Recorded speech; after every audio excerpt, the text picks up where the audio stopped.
it's a weapon of mass construction. Let's construct something together. That can be a startup or a Wikipedia or a book or a project or a social network, whatever. We don't have any excuses not to make it. Now internet empowers people, and people have to realize it, that they have more power now if they use it in the proper way. That's the message of the campaign. May I quickly comment on this? Yes. I just wanted to add something. It's very true that it's a complicated thing to apply law onto internet situations. But what we should know, and that's whatever the success or not of the campaign, it has one good point. It is raising awareness. And we should, for instance, look at the way Facebook wanted to change their privacy settings and then change their mind and change the software because there was some very strong protest from the users. So the examples show that maybe it's not easy to apply law for lots of technical reasons. I'm not going to enter into that now. But the users, if they look at the way things work and if they express their concern, they can really make a difference. So that's the important thing I see in that campaign. Sorry if you see me moving around a little bit, but something really interesting is happening as I'm following what's being said on Twitter, also by people who are not in this room but who are watching the stream, is that in Korea, people are twittering now saying the internet is not the nominee for the Nobel Peace Prize. It's not the nominee for the Nobel Peace Prize. So that's coming up in Korean, and we're having it translated, so it's really funny. I mean, it's very funny because, I mean, today we are releasing a press communication about the winner of the contest on YouTube for the video, the one I was telling before. And the winner is from North Korea. And it's a great story. I think maybe at the end I can show it to you. It's just a 3-minute video. But they made a huge production, like involving hundreds of people. It's a kind of We Are the World song for internet. With so many people singing the same song in different corner of the world. So probably, I know that there is a debate. So if you go in our YouTube channel, in the comments area, I mean, they are really raging against the campaign. But there are so many supporters also. I think that's what I wanted. I mean, the conversation is important because raise awareness of what the internet is. And probably we cannot convince them all, but also a little part, day by day, can be our goal, and that's what we are doing. Hopefully. Well, I think that might be a good point to pick up on. I mean, we've sort of made an assessment of how different people here see the way the internet should be a force for peace, but perhaps we could spend a little time on how to implement these more peaceful applications and also global ways of ensuring that it is a tool for peace. Is there anyone who would like to say something about that? I got a question from Twitter saying, you know, it's all very nice and well that it should get the Nobel Peace Prize, but look at how the internet is used to also ignite wars. Media always have been a very important tool in propaganda and spreading a message of hatred and division. There's examples plentiful, both of how different groups of people are being set up against each other, but also how individuals are targeted and their human rights are being violated, information is being censored, information is being filtered, technologies are used to track down people. Perhaps we could spend some time on making the application of this tool for peace a bit more concrete, because of course as politicians, we also have to think about what kind of policies and laws do we need to actually make sure that this is such a positive force. Thank you for asking the floor. Mick the Potter, working with the Wall Street Journal Europe, would like to suggest something more positive than WikiLeaks. WikiLeaks seems to be the solution to everyone who has to claim something or tell something important to the world. And if you could maybe discuss with the youth about new WikiLeaks systems, I think that would deliver some positive results to the peace-oriented community. Why not also use eBay to organize some auctions like revert auctions where people can give as little as a few euro cents. It means a lot, 1 euro cent to somebody in India, but it means nothing in Belgium. So I suggest to go as low as 1 or 2 cent donations. If you've got 1 million people given 2 euro cents, you have enough to feed hundreds of people. Thank you.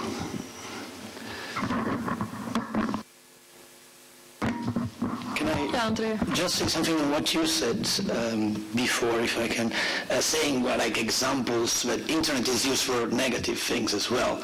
I'm sure everyone who won the Nobel Prize since the history of a Nobel Prize, they were not saints. They've done something bad in their life as well. But the good that they've done outweighed way much what they've done of bad, for sure. And internet, I think it's the same, and it's evolving in the same way.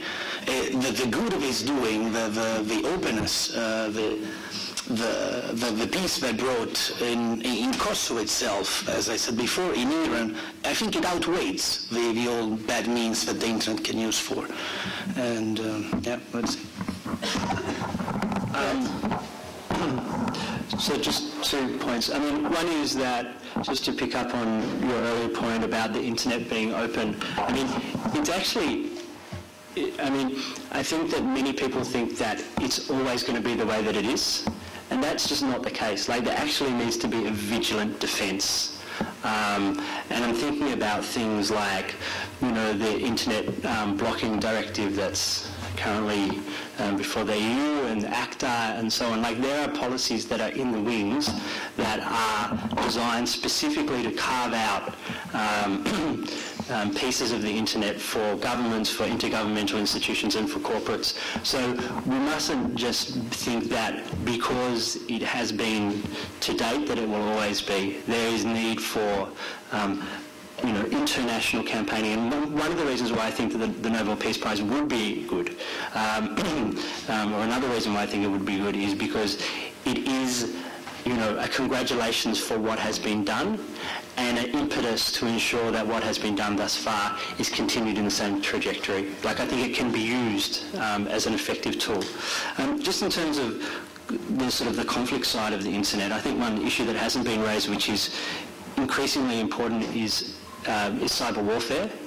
And, we think about how cyber warfare, like, for instance, the US Cyber Command and the issue of the cyber sphere as a space for war has now been elevated to the same level as land and sea and air.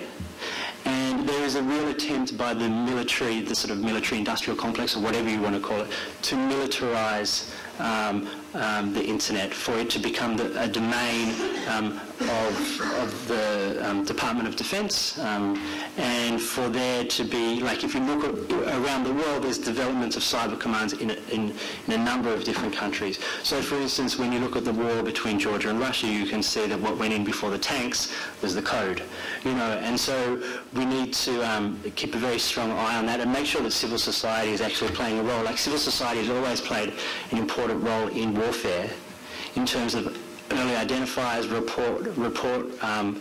writing reports, humanitarian relief, and so on. So the question is, how does civil society, how does the user play a role, a positive role, in ameliorating the effects of cyber warfare? Thank you. I'm just looking around the room. I also have a question from Twitter, which is the internet a peace tool, or is it a catalyst, and should responsibility stay with the people to use and preserve the tool? I mean, it's now it's up to us. That's the point.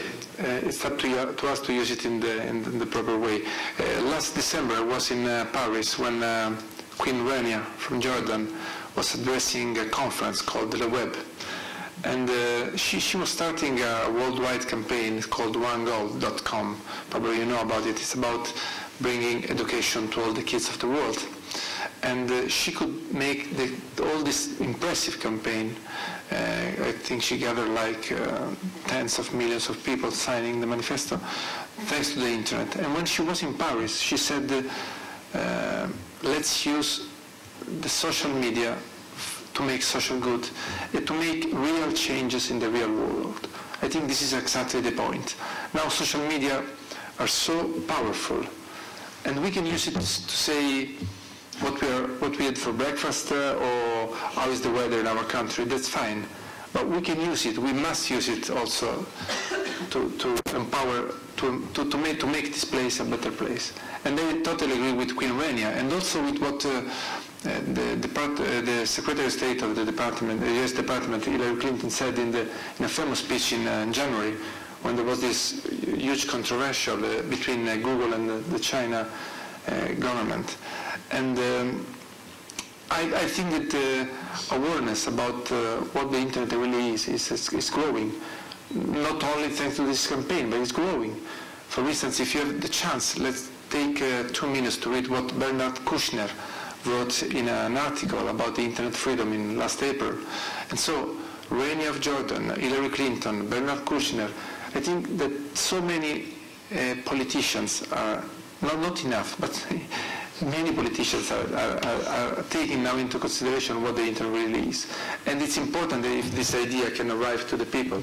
And so many persons already use the internet in the proper way. If you go in the landing page of Google, you can see how many peace organizations are joined to the campaign. And one is the Access Now, and now I think that peace activism is especially active on the net, thanks to the net.